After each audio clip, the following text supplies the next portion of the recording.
Les coulisses du BIS, c'est le regard des communicants sur l'actualité économique du jour. Et avec nous ce soir, Augustin Leclerc, directeur général adjoint de l'agence GIN, et Frédéric Fougera, directeur de la communication de chez Foncia.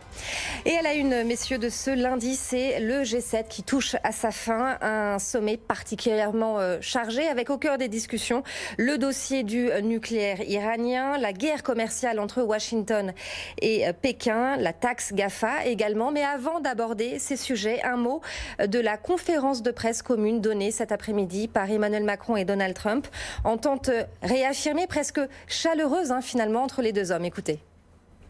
Je voulais, à l'issue de ce G7 que nous venons de tenir, évidemment vous rendre compte, mais avant toute chose, remercier le président Trump, l'ensemble des chefs d'État et de gouvernement présents pour ce travail extrêmement productif et les très bonnes discussions, les très bons échanges que nous avons eus depuis samedi soir ensemble. Je voulais surtout venir ici pour vous remercier. Le travail que le président Macron et votre femme aussi a fait. Votre femme qui est une super première dame, je voudrais remercier Brigitte aussi. Elle a passé beaucoup de temps avec Mélania. Mais je voulais donc en particulier vous remercier, Monsieur le Président, pour le travail effectué. Ce G7 a été une grande réussite. C'était vraiment une très bonne réunion entre 7 pays. Vous avez très bien dirigé ce G7, donc je voulais vraiment vous remercier et je voulais remercier le formidable pays qu'est la France. Merci. Alors, lors de la conférence de presse, Emmanuel Macron indique qu'il y avait beaucoup de nervosité au début du G7, beaucoup d'attentes. Augustin Leclerc, est-ce qu'on peut dire qu'à l'issue de ces 3 jours de sommet, les esprits sont apaisés ? Si on en juge par cette image qu'on vient de voir, après des tweets particulièrement virulents l'un contre l'autre, on peut avoir l'impression que les choses se sont apaisées, tout le monde a l'air super copain, c'est super. Beaucoup de communication, des belles images, une petite vidéo que Donald Trump a pu poster sur son compte Twitter après pour remercier, une photo autour d'une table ronde très réussie. On le voit à l'antenne, le tweet de Donald Trump qui remercie la France. Mais ce que je regrette, c'est pas beaucoup de concret en fait pour le moment, puisqu'on a des déclarations, des intentions, mais on nous explique qu'on est proche d'un accord par-ci, proche d'un accord par-là, mais pas d'accord. Et donc, je trouve que la communication, c'est très bien, mais quand ça a un objectif et quand ça débouche sur quelque chose, et pour l'instant, c'est pas le cas. Au lieu de ça, j'ai plutôt eu le sentiment d'assister à un vaudeville. Le ministre des Affaires étrangères iranien qui sort de derrière le rideau, puis on a quelqu'un qui arrive d'Amazonie pour alerter sur les sujets particulièrement importants, j'en doute pas, mais après on a le président brésilien qui insulte Madame Macron à distance. Enfin, c'était une pièce de théâtre, beaucoup de communication, mais encore une fois, je regrette qu'on ne débouche pas sur quelque chose de concret pour le moment. Une communication mal maîtrisée, en fait, c'est ça ? Non, je pense qu'au contraire, elle était bien maîtrisée, mais peut-être plutôt pour maquiller le fait qu'on n'a pas débouché sur quoi que ce soit à la fin, pour le moment, je pense. Frédéric Fougera.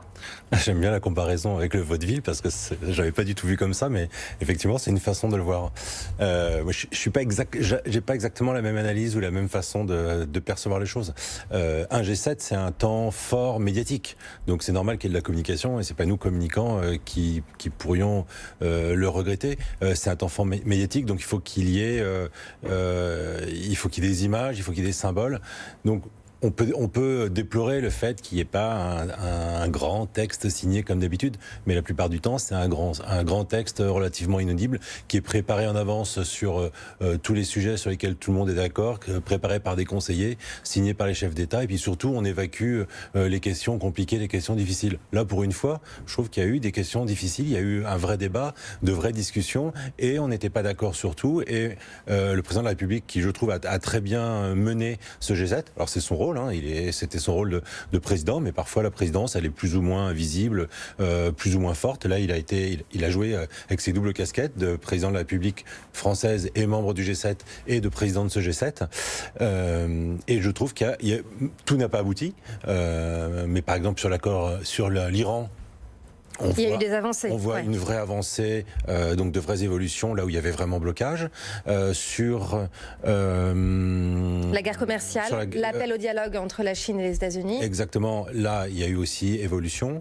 L'accord provisoire sur la taxe GAFA. Sur la taxe GAFA, c'est quand même une réelle évolution puisque les 7 membres n'étaient pas d'accord pour mettre cet accord justement dans les mains de l'OCDE. Donc il n'y avait pas d'accord sur l'Union européenne, il n'y avait pas d'accord sur la façon de faire. Donc c'est pour ça aussi que la France a dégainé en disant nous on va pas rester à ne rien faire. Donc on agit même si c'est transitoire. Donc voilà, je trouve qu'il y a quand même des avancées et on peut dire alors d'une façon très diplomatique qu'ils ont fait bouger le monde. Ils n'ont pas changé le monde, hein.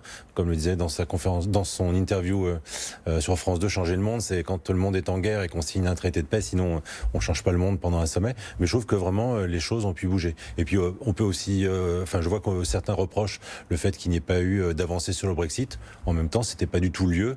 Donc on peut chercher des choses qui n'ont pas fonctionné, mais c'était pas le bon casting et c'était pas le bon lieu. Donc sur les questions qui ont été évoquées, je trouve que ça a bougé. Et il y a eu vraiment débat, il y a eu une alerte médiatique. Et c'est le rôle, je trouve aussi, d'un G7. Augustin Leclerc, sur Emmanuel Macron, est-ce qu'on vous avez trouvé un Emmanuel Macron offensif, audacieux, qui a su gérer le personnage Donald Trump ? Je pense qu'il a bien compris comment le cerner. Beaucoup de flatterie, beaucoup de cajolerie, pardon. Mais pour autant, pas de résultat particulièrement probant à la fin, puisque le sujet sur la taxe GAFA est renvoyé un peu plus tard.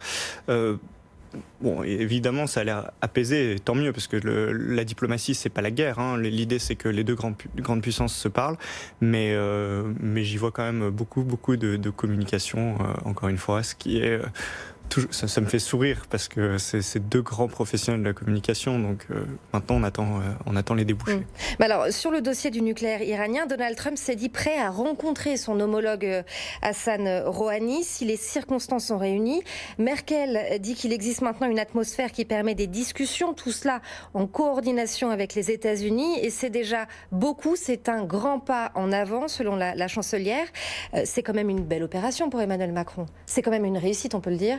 Ou pas du tout, selon vous ? Je pense que c'est beaucoup de chantiers lancés, de sujets réouverts, alors ils paraissaient fermés. Maintenant, encore une fois, un succès, c'est bien quand on arrive à quelque chose de tangible. Pour l'instant, on n'y est pas, mais je trouve que c'est encourageant.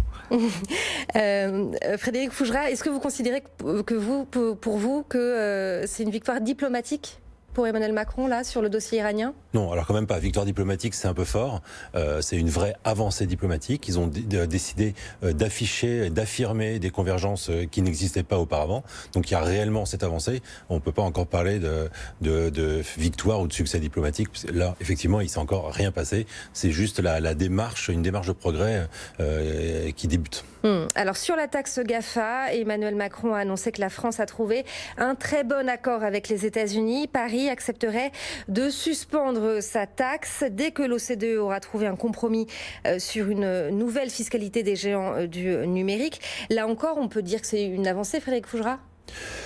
C'est une semi-avancée, mais même, voilà, encore une fois, c'est pas blanc ou noir. Ce que souhaitait la France, comme souhaite un certain nombre de pays, notamment européens, c'est qu'il y ait une taxation et une imposition juste de ces sociétés du numérique, qui est très difficile à mettre en place du fait de leur implantation, donc parfois dans des pays fort avantageux au niveau fiscal, mais qui surtout ont une activité tout à fait transverse, donc qui dépasse les frontières. Mais c'est le monde d'aujourd'hui, c'est comme ça. Et en fait, on s'est pas préparé, on n'a pas anticipé, donc on subit, on essaye de réagir.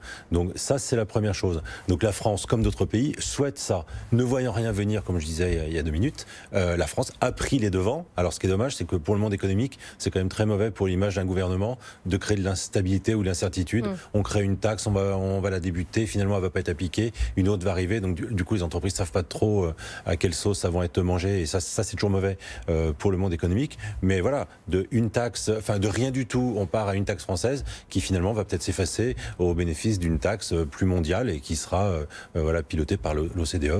Formidable. Alors on se souvient, fin juillet, Donald Trump avait traité Macron d'imbécile au sujet de la taxe GAFA. Est-ce que ça veut dire qu'aujourd'hui les relations se réchauffent entre Donald Trump et Emmanuel Macron, Augustin Leclerc? Il a gagné, il a réussi à nous faire machine arrière. C'est une victoire pour Donald Trump? Bien sûr, c'était cette taxe. Des discussions avaient lieu déjà à l'OCDE, elles ne sont pas nouvelles, elles ne débouchent pas de ce sommet, pas du tout. Sauf que la France a voulu faire cavalier seul parce qu'elle n'a pas trouvé de partenaire pour porter le dossier avec elle au niveau européen. Donc on a fait cette taxe qui, nous disait le ministre de l'économie, n'était pas du tout dédiée à uniquement 4 acteurs, mais il l'appelait quand même taxe GAFA, ce qui prouve quand même qu'il y avait un problème.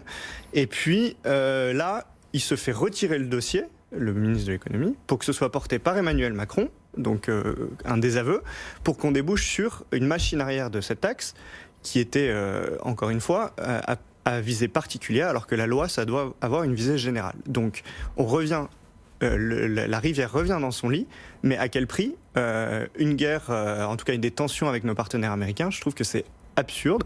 Et donc on fait semblant de garder la face pour les caméras au G7, mais sur ce sujet-là, je ne pense pas du tout que ce soit une avancée. Au contraire, on recule, puis on va trouver enfin un accord avec nos partenaires de l'OCDE, ce qui était déjà dans les tuyaux, et on nous le présente comme une victoire française. Pour le coup, ce n'est pas le cas. Dernière question, très rapidement. Est-ce que selon vous, il peut y avoir un effet bénéfique au niveau national pour Emmanuel Macron à l'issue de ce G7? Frédéric Fougera. Il peut probablement y avoir un effet bénéfique parce que justement la communication a été très bien maîtrisée, mais un événement succédant à un autre, une petite étincelle pouvant tout changer d'une minute à l'autre, on n'est plus dans une période où un événement fort a une durabilité certaine. Voilà, ça peut changer. Demain, il peut y avoir un événement qui ruine tous les efforts de ce week-end. Augustin Leclerc? Je ne pense pas, parce que je pense que les Français sont plus attachés à leur quotidien plutôt qu'aux grands enjeux internationaux, malheureusement. Et du coup, demander aux gens de Biarritz s'ils sont contents qu'il y ait eu leur ville qui soit cloîtrée pendant 10 jours en pleine saison estivale, par exemple. Je ne pense pas en fait que les Français en aient eu quelque chose à faire, surtout en cette dernière semaine de vacances. Merci beaucoup à tous les deux. Augustin Leclerc, directeur général adjoint de l'agence GIN, et Frédéric Fougera, directeur de la communication de Foncia.